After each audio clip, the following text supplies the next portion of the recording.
మార్గశర మాసంలో ఆరుద్ర నక్షత్రం వచ్చిన రోజును శివ ముక్కోటి అని పిలుస్తారు. ముక్కోటి ఏకాదశి ఎంత విశేషమైనదో అదేవిధంగా శివ ముక్కోటి కూడా అంతే పవిత్రమైన రోజు.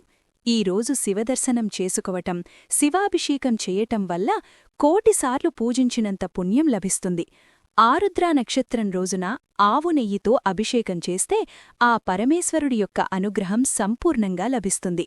ఈ రోజు శివలీలలు విన్నంత మాత్రాన, చెప్పినంత మాత్రాన జన్మజన్మల పాపాలు తొలగి కోటి జన్మల పుణ్యం కలుగుతుంది.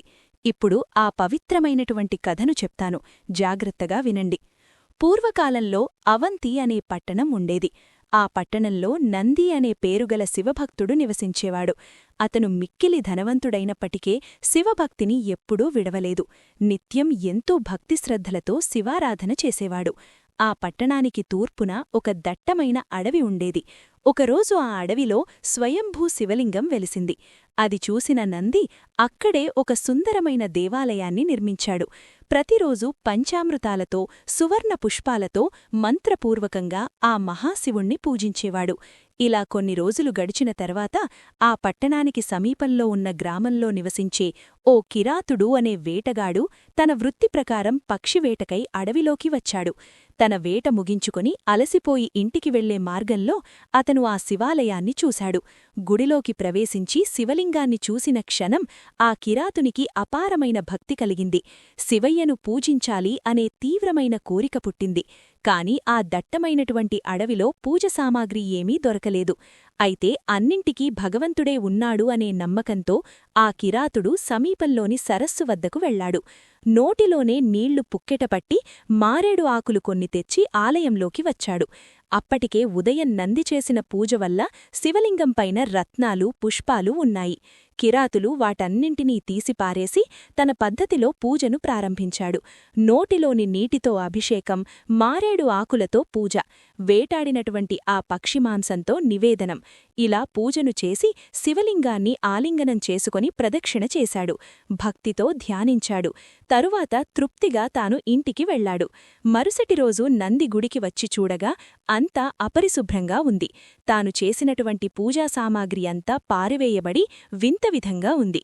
ఎంతో బాధపడి మళ్లీ దాన్ని శుద్ధిచేసి యథావిధిగా పూజ చేశాడు. కాని ఇది ప్రతిరోజూ జరుగుతూనే ఉంది.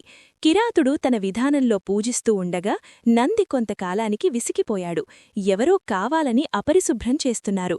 అలా అనుకుని ఆ శివలింగాన్ని నేరుగా తన ఇంటికే తీసుకువెళ్లాడు. మధ్యాహ్నం కిరాతులు గుడికి వచ్చేసరికి అక్కడ ఆ శివలింగం కనిపించలేదు. అతను బాధతో విలపించసాగాడు. స్వామీ, నేను కేవలం నీ భక్తుడిని. నిన్ను ఎలా పూజించాలో కూడా నాకు తెలియదు. రత్నాలతో పూజించడానికి నేను చాలా పేదవాణ్ణి. పువ్వులు కూడా నా దగ్గర లేవు. నా హృదయం అనే పువ్వు నీకు నేను అర్పించాను. నా పూజా విధానంలో తప్పుంటే నన్ను శిక్షించు. కాని ఇలా కనిపించకుండా ఉండకు. నీవు లేకపోతే ఈ లోకంతో నాకు పనిలేదు. అతను చాలా బాధపడుతున్నాడు. అయినా సరే పరమేశ్వరుడు ప్రత్యక్షం కాలేదు. చివరకు కిరాతుడు నిర్ణయం తీసుకున్నాడు.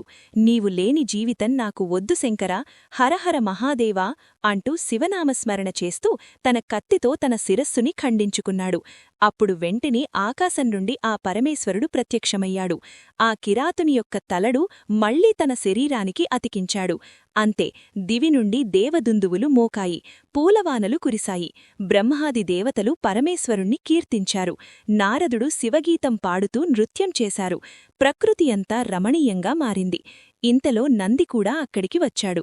ఆ పరమేశ్వరుని ముందు చేతులు జోడించి నిలబడి ఉన్నటువంటి కిరాతుణ్ణి చూసి సిగ్గుపడ్డాడు. తన అవివేకానికి పశ్చాత్తాపడ్డాడు. కిరాతుణ్ణి కౌగలించుకొని నంది అన్నాడు, నేను నిన్ను మూర్ఖుడిగా అనుకున్నాను. క్షమించు. నిజమైనటువంటి భక్తుడివి అంటే నీవే. పరమేశ్వరుడు నందిని చూసి చెప్పాడు, ఓ భక్తనంది, నీవు కూడా నాకు ప్రియమైనవాడివి. మీరిద్దరూ సూర్యచంద్రుడు ఉన్నంతవరకు నా వద్దే ఉంటారు. అలా చెప్పి వారిద్దర్నీ కూడా తన వెంట కైలాసానికి తీసుకువెళ్లాడు.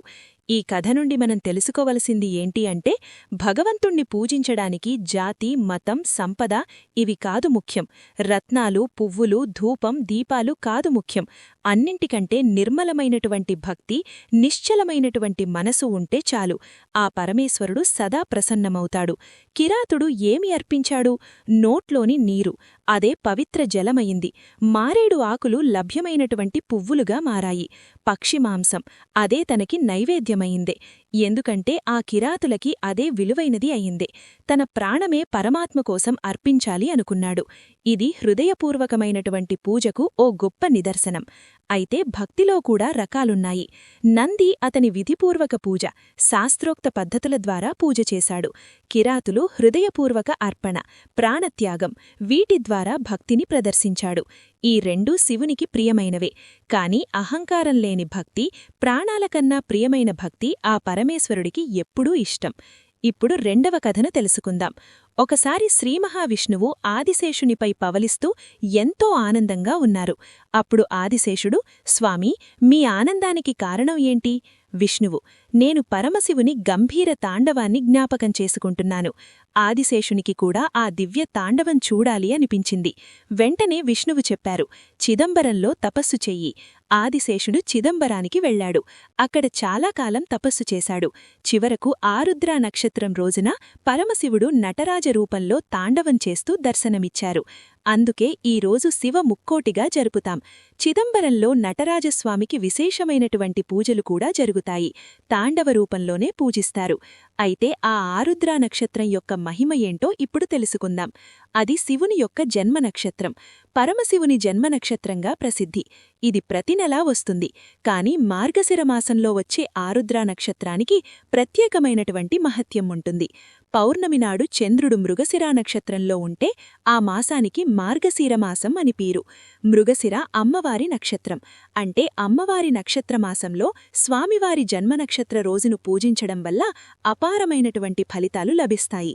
అలాగే శివుడు అభిషేక ప్రియుడు. కాసిన్ని నీటిని కూడా లింగంపైన పోస్తే సంతోషిస్తాడు. అందుకే అంటారు భోలాశంకరుడు అని. ఈ రోజున శివాభిషేకం చేస్తే 1,000,000 రెట్లు పుణ్యం. శివదర్శనం చేస్తే సర్వ ఐశ్వర్యాలు లభ్యమవుతాయి. శివలీలలు విన్నంత మాత్రాన జన్మజన్మల పాపాలు నశిస్తాయి. మరి శివముక్కోటి పూజా విధానం ఏంటో తెలుసుకుందాం. ప్రాతకాలం వేగువజామినే లేచి స్నానం చేసి పవిత్రంగా ఉండాలి. శివలింగానికి లేదా నటరాజస్వామి విగ్రహానికి ఆవు నెయ్యితో అభిషేకం చెయ్యండి. బిల్వపత్రాలు అలాగే పువ్వులతోనూ పూజ చెయ్యండి. ఇక మధ్యాహ్నం వేళ రుద్రమంత్రాలు జపించడం లేదా వినటం, శివస్తోత్రాలు పఠించడం లేదా వినటం, ఇవి చాలా ముఖ్యమైనవి. ఇక సాయంకాలం దీపారాధన, ప్రదక్షిణ, నమస్కారం చెయ్యండి. ఈరోజు శివకథలు చెప్పడం లేదా వినటం చాలా ముఖ్యమైనవి. ఈ శివ ముక్కోటి రోజున ధర్మార్థ కామ మోక్షాలు సిద్ధిస్తాయి. సర్వశుభాలు కలుగుతాయి. జన్మజన్మల పాపాలు నశిస్తాయి. 1,000,000 జన్మల పుణ్యం కలుగుతుంది. సంతానం, ఆరోగ్యం, ధన సంపదలు కలుగుతాయి. ఆ భగవంతుని అనుగ్రహాన్ని పొందుతారు. ఒక్క మాట గుర్తుంచుకోండి, హృదయంలో భక్తి ఉంటే చాలు, శివుడు అక్కడే ఉంటాడు. కిరాతుని కథ మనకు నేర్పింది జాతి, మతం, సంపద ఇవి కాదు ముఖ్యం. నిష్కల్మసమైనటువంటి భక్తి, ప్రేమ, త్యాగమే పరమేశ్వరుణ్ణి చేరుకునే మార్గం. ఈ శివ ముక్కోటి రోజు అందరూ శివయ్యను భక్తితో పూజించి ఆయన అనుగ్రహాన్ని పొందగలరని ప్రార్థన. ఓం నమఃశివాయ. ఈ కథను భక్తి శ్రద్ధలతో చదివినా, విన్నా, చెప్పినా, వినిపించినా అందరికీ కూడా ఆ పరమశివుని యొక్క అనుగ్రహం కలుగునుగాక. హరహర మహాదేవ శంభో. శంకర, ఈ వీడియోపై మీ యొక్క అభిప్రాయాన్ని క్రింద కమెంట్స్ రూపంలో రాయండి. అలాగే ఈ వీడియో కనుక మీకు నచ్చినట్లయితే లైక్ చేయండి, షేర్ చేయండి. ఇలాంటి మరిన్ని ఆధ్యాత్మికపరమైన వీడియోల కోసం ఇప్పుడే మన ఛానల్ను సబ్స్క్రైబ్ చేసుకోండి. ఇంకొక ముఖ్యమైన విషయం, శివముక్కోటి నాడు పూజ ఏ విధంగా చెయ్యాలో అర్థం కాకపోతే దానికి సంబంధించినటువంటి అన్ని వివరాలు, పూజా విధానాలు కలిపి మన వీడియో క్రింద ఉన్నటువంటి కమెంట్ సెక్షన్లో పిన్ చేయబడి ఉన్నాయి. అక్కడికి వెళ్లి మీకు కావలసినటువంటి వివరాలను తెలుసుకొని ఈ పూజను చేయగలరు. ఆ పరమేశ్వరుని యొక్క అనుగ్రహం మీపైన ఎల్లవేళలా ఉండాలని కోరుకుంటూ సర్వేజన సుఖినో భవంతు.